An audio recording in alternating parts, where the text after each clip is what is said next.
Hi there, welcome to the Cloud Security Podcast by Google. Thanks for joining us today. Your hosts here, as ever, are myself, Timothy Peacock, the product manager for threat detection here at Google Cloud, and Anton Chuvakin, our reformed analyst and senior staff in Google Cloud's Office of the CISO. You can find and subscribe to this podcast wherever podcasts are available, as well as at our website, cloud.withgoogle.com/cloudsecurity/podcast.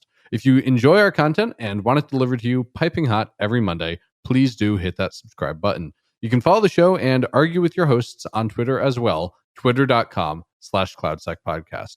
Anton, today we are kicking off the first in what is, I believe, a many-part series. It's a number too big for me to think about, of talking to CISOs on the show about their journey to cloud. It's not quite journey to the West, but journey to cloud. I think it's really more about their first, usually scary encounter with the cloud. I think your definition just lacked drama a little bit. I feel like we are aiming for CISO meets cloud. You won't believe what happened next. I mean, what happens next? Okay, maybe that's a little too cliche. Fine. No, it's great. It's great. We should go for clickbait. That's a good goal around here. So very respectable of us. Okay. Very respectable of us. But today's guest, David, I think is really wonderful because he tells such a lucid story of it not being just a technology thing, not just a people thing, not just a process thing, but really weaving those three together. Yes. And with that, let's not take any more time from David. Please welcome today's guest. We are delighted to welcome today's guest, David Stone, a key member of our Office of the CISO here at Google. David, we're talking about your journey as a CISO in your past life when you were migrating to cloud.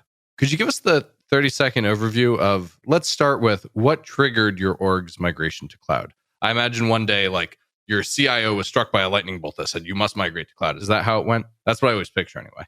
Well, yeah, the lightning bolt was pretty dramatic, too. What was the lightning bolt? As they got struck by it. But yeah, so it all really came from the business one day and the CIO in concert, looking at cloud as a real means for us to migrate and really up our game across the technology board. But it also was really stemmed from a couple things, right? We had legacy hardware, legacy software, and business drivers that were really looking at how do we make this more efficient along the way.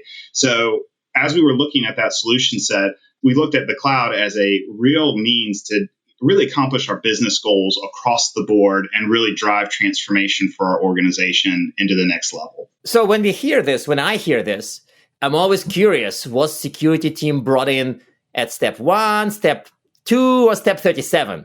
Or they read about it in the news. Like, how did it happen in your case? Or feel free to obscure some details, but ultimately we do want to know how often security team gets invited into the cloud party. Yeah, so in our case, we were really entwined with the business. So part of our function was making sure that we were out in the business every single day, asking questions, really involved. So we actually really got involved in this early on. When the CIO got brought in, we got brought in with the technology team right from the onset of, hey, we're thinking about moving to cloud. We need you as a partner in this journey, and we need to make sure that we do it in a way that, we have security embedded in, and quite frankly, that we don't hit the front page of the newspaper, right? We make sure that we're deploying this in a secure and repeatable way. So we really got brought into the front of that planning cycle, the front of the business objectives, and even to the resourcing and making sure that we had the right budget to really go after security in the right way as we went through the transformational journey.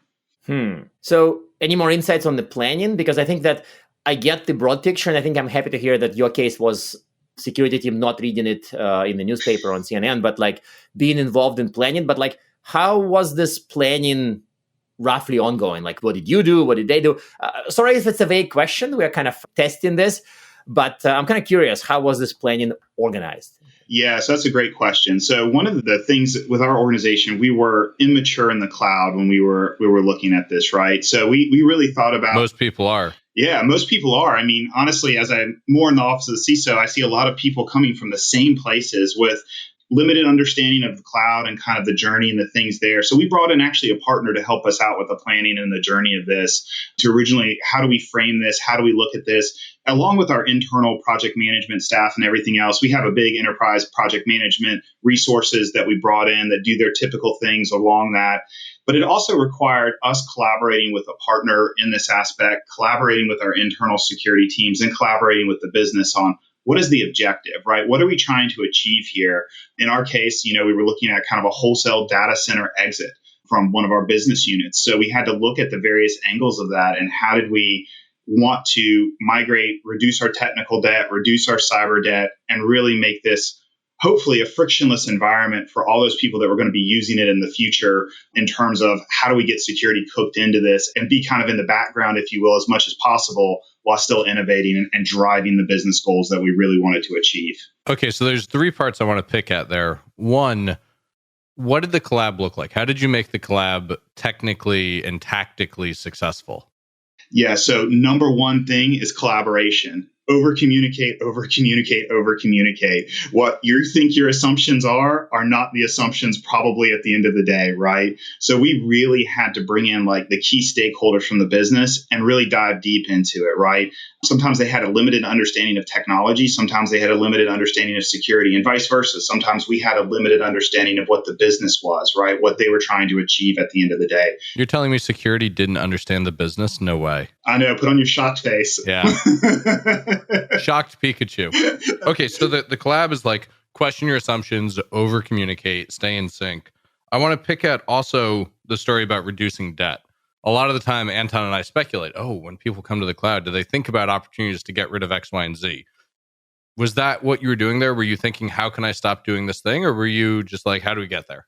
Oh, yeah. We were first and foremost, how do we stop doing this, right? So if you think of any data center or any large scale migrations, we probably had quite a little bit of tech debt that was built up over the years, right? Really good intentioned ideas and things, but eventually they were kind of put together in various different ways that at the end, you kind of scratch your head a little bit and you say, okay, is there an opportunity here to reduce all this, I'll say, debt or over engineering in some aspects and really just streamline how we do it?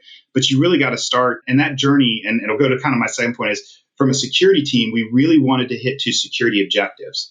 Let's not just focus on the way we did it yesterday, but what are we actually trying to achieve here? What is the goal from a security? Let's put that in a story format, in a format that the customer can understand the business. And then we can put it into a technical, how the heck do we get things done in order to get to that goal and to that objective?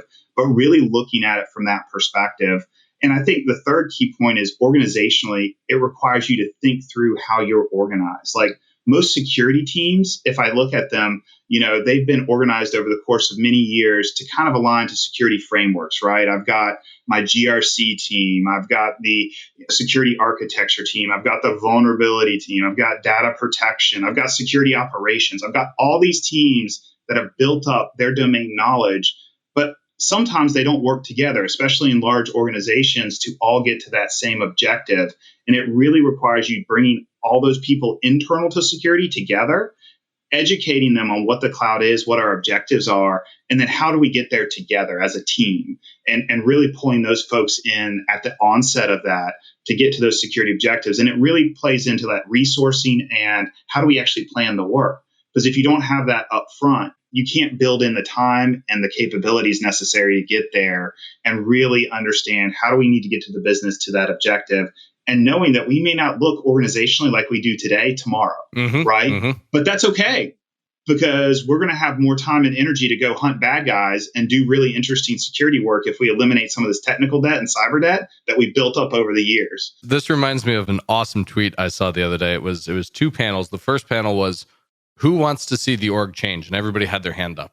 And then the second panel was, who wants to change? And nobody had their hand up. Nobody. It's always the other guy. Oh, that's right. Person, yeah. So when you were working the org through this, how did you, as the leader of the organization, manage not only the technical aspects of change, which surely were complicated, but how did you get people to change as you went through this? So honestly, that is the hardest part. Technology has far outpaced the ability for any large-scale organization to adapt and adopt it in a full-scale manner, right? Organizational change is the hardest part, in my opinion. Getting people to change, I would say technology is easy, people are hard, and organizations are harder, right? In order to get to that point. And it's a lot of really well-intentioned people trying to get to the same area, but we need to figure out how do we bring them all together. And it really aligns on the mission statement, right? And I found that effective if we can be clear and concise about where we're trying to head to, what our goals are, and what your role is going forward, right, in the organization, and how you're going to be able to grow your skill set, be able to really adapt to the new things coming. And by the way, all that stuff that you moan and groan about on a daily basis, If we can get some of that out of the way so you can go do the fun stuff, let's go focus on that. And let's figure out how we lay the foundations so that we can all get there together and do some really neat stuff and really drive the industry forward in the future. So you give them a concise definition of what's going to happen next and show them the shiny object in your hand, the here's where we're going to go on the hunting. That makes sense. That's right. And their path, right? That's a real key important piece is like, this is your journey path. This is your learning path. And I haven't met a security professional yet that doesn't love to learn, right? They wouldn't go into this profession, I think, without the onset of, hey, how do I learn and how do I be better? Just because they have to learn on a daily basis, right? That's what security people do, right? They have to understand a lot of different domains and learn very effectively across it. So absolutely. You got it. So it's interesting how these remind me of a very common line we mentioned in the podcast. They migrated the technology, but they did not migrate the thinking. So it sounds like David is outlining some of the elements of actually migrating the thinking. So to me, this is like I'm jumping from joy. The audience probably does not see that, but he is, audience. He's jumping up and down in his chair. It's adorable. Some of this can kind of frame out the principles or the ideas or the approaches. I don't know what the right word is, where you are changing the thinking, and that's how you do it. You don't just say, this server, go up, because that's how you get lift and shift, and that's how you get all your mistakes copied to a cloud provider.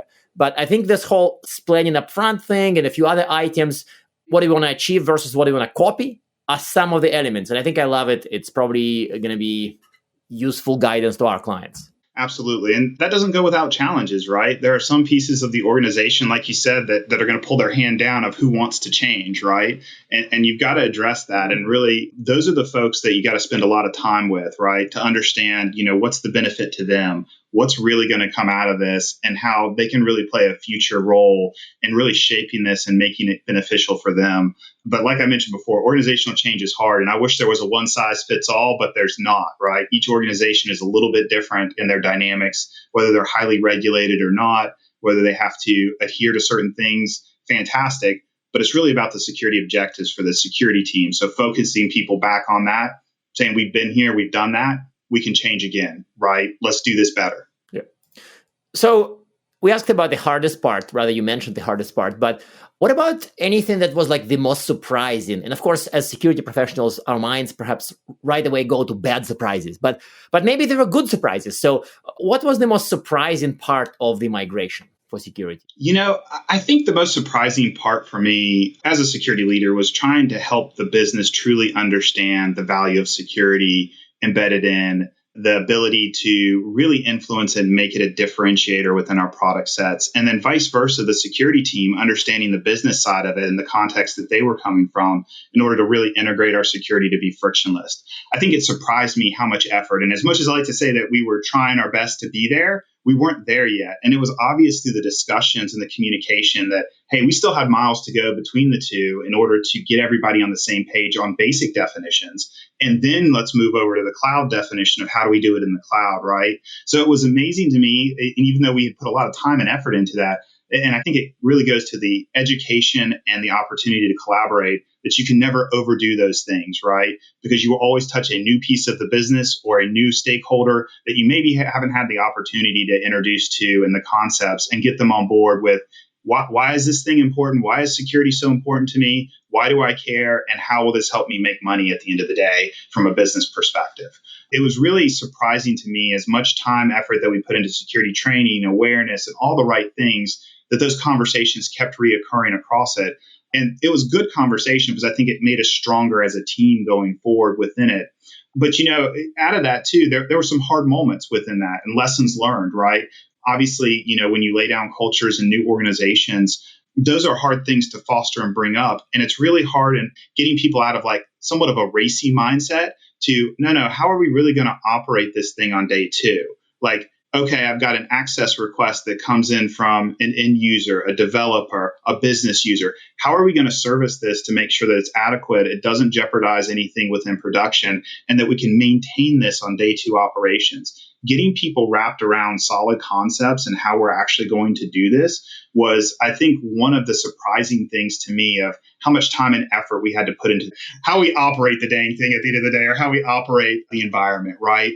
Because a lot of organizations don't put that up at the front, but how we operate really dictates a lot of things about how we're going to deploy the technology, how we're going to maintain the technology, and then what's going to be ultimately effective. Because if you don't do it for day 2 operations, it's just going to fall flat on its face, right? We've designed a really great system. It's fantastic in concept, but nobody can operate it. Well, that security control is no good because it's going to fail on day number 2 and day number 3.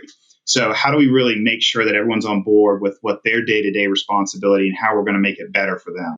I think that was a surprising piece for me, not only in the cloud, but even on-prem, right? We had some maturity to do on-prem, and that kind of naturally migrated into our cloud. And then how do we make it better for the future as well? Well, that's really interesting. So one thing that I think some organizations struggle with technically is how do they validate their security controls in the cloud? So as you were into day 2, into day 3, what were you doing to make sure your controls were, well, working as you meant them to be? Yeah, I think this is the layered defense in depth kind of concept and approach here as we looked at it. And there was a couple aspects to this. Didn't we have a debate about whether defense in depth survives in the cloud? Wasn't there somebody who was trying to convince us it doesn't? I mean, I'm pretty sure it does, but just a fun side conversation. We also had the security onion versus garlic debate with Seth. That was a fun episode. Yeah. So really, like when you were verifying controls in the cloud, what did you do? Yeah, absolutely. And I think that we'll debate on whether defense in depth is dead or if it's a layered onion or however you want to do it. Belts and suspenders. We could probably come up with a couple other good things. I call it security lasagna, many layers of cheesy goodness. See, I love lasagna, so I like that analogy just because it made me hungry. See? People love lasagna. So really it was around a couple layers, right, of that lasagna, if we will. First around how do we do organizational configuration management, right? Because a lot of controls in the cloud are really around organizational policies and controls. How do we have a tight handle around configuration management of those? Then we move up into the stack into things like infrastructure as code, right? How does our infrastructure as code pipeline really make sure that we validate controls? We've got golden images that we always pull off of that are hardened. How do we deploy them safely in a secure blueprint that we pre-approved and make sure that our developers are using the common ingredients to make that lasagna, right? And then as we move up the stack into that application development, how do we make sure our CI/CD pipeline from an application perspective has security controls embedded into it at the right stages across that? And then you layer on top of that one, kind of the cheese on top of it, right, is the security operations function, right? Of how do you make sure that you're operating that environment and what you thought you deployed with all that fantastic technology up front and with all the pipelines is actually what got deployed into the operating environment in a way that was consistent with the right configurations. And I think the key here is you're never going to get it all right on day 1. But if you set the foundation right and you get the big stuff out of the way and you iterate time and time again, that's what makes great security teams even better, right? The ability to iterate, the ability to learn, and the ability to quickly adapt. And it's really about getting the right controls or the right hooks in the right places so you can slowly tighten those down and you can make sure that it's even better tomorrow than it is today. Okay, so there's a few things in there that I love. First, listeners, that last point about iterative improvement of our security systems, that's really one of the core tenets that Anton and John Stone lay out in their ASO paper. And I think what's so interesting is we have opportunities for both major and minor loops of improvement in security, particularly as we go to cloud and automate things. Second, I love the analogy of sock as the cheese on top, but I will tell you, if your socks smell like cheese, you need to wash more often. But then finally, this piece about developers using tooling correctly, I think that's really interesting because so much of what we do in my product is help security teams enforce correct usage. And so I'm curious, what were you doing to make sure that your product teams, your engineering teams, the people building the business were actually doing the right thing? How did you do that tactically? So tactically, there's a couple steps. One, it always starts, I think, with developer education and awareness, right? They got to understand why they're doing something in order to get behind it as well, right? Just like the security team had to get behind the security objectives, the development team and the application teams have to understand the why in order to invest the time and effort and not just see security as a roadblock down there and why are they preventing us from doing things. So I think the why is so important with that education and culture shift. Tactically speaking, how we did that is we slowly went through that with our development teams and worked through what would work and what would not work in terms of policy and compliance as code, right? And security as code. And how do we slowly migrate to a great place over time in order to get our entire inventory of code up to snuff? And we did it within different control checks, right? As we went up the stack within our development pipeline, we would enforce more and more controls as we went up, ultimately getting to the point where we didn't even want to get them out of the development environment unless they really hit most of the prod security controls. Because guess what? Every time you go back down to the dev environment, it costs more time and money. So we really wanted them to get all of those into the pipeline sooner. And by involving them in the conversation and telling them this is our game plan, and hey, guess what? If you go into prod, you might get kicked back to dev. They started saying, well, why wouldn't we just make sure that all of our code complies down in the dev environment and be done with this thing? It's like, that's a great idea. We're really glad you came up with it, right? So, it's one of those things, right, where you got to get the people understanding the why and what the objective is. And it's amazing. Really smart people come to really great conclusions on their own, right? And we all work as one team to get there. So really good stuff. So one of the fun things that tends to draw listeners is, of course, the mentions of security operations, and not in a cheesy context. So I know it's kind of one particular angle on the SOC, but in many cases, what we've seen is that even if security team or some part of security team is invited for the whole cloud migration show, SOC is invited very late. So how did you deal with the whole detection response, expansion of responsibilities? Just curious, how in your scenario, in your first encounter with cloud, how did you deal with your SOC or DNR team or however you named them? Oh, they were right up there front and center, right? Because we wanted to be outcome driven. And the best way to do it is go to our SOC and say, hey, what are the threats you're seeing in the environment right now? Could you start with the threat intel of like, what's our biggest threats in the cloud? What's our biggest threats overall? And let's make sure that we build in our defenses in order to address those biggest threats that are coming after us.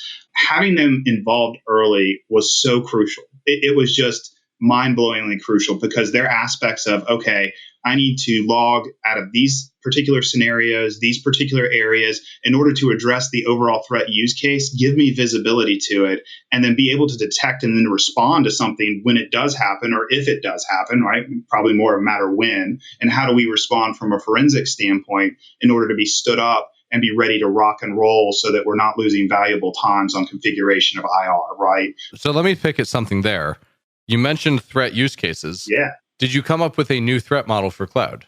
And did you worry about the same threats once you were operating in cloud as you did on-prem? This is a perennial debate Anton and I have. Yeah, this is our other favorite question, yes. Oh, I love the question. What changed when you went to cloud for your threat models? I think the actors didn't really change, right? The people coming after us didn't change. They changed tactics, right? Based off what works and what doesn't work. So in a typical on-prem environment, you have to worry about different layers of the stack, right? From all the way down to infrastructure, even further. In a lot of those cases, the cloud providers have a lot of that figured out already for you, right? They provide really good security. And here at Google Cloud, it's fantastic, right? All the way down the stack. Hardware root of trust with Titan chips, et cetera. Yeah, it's cool stuff. Absolutely. Zero trust deployed across, end-to-end encryption, all the fantastic stuff that, most. So some threats go away in cloud, but did you have new threats you worried about? That's exactly it. So obviously the attacker is going to go after the weak point, right? So that just shifts the amount of attacks to, okay, things like user error, configuration errors, API security, data protection, you got your application stack layer, all of those things that were still prevalent in the on-prem environment just become way more important on cloud because now they become the very weakest link to that stack from an attacker point of view.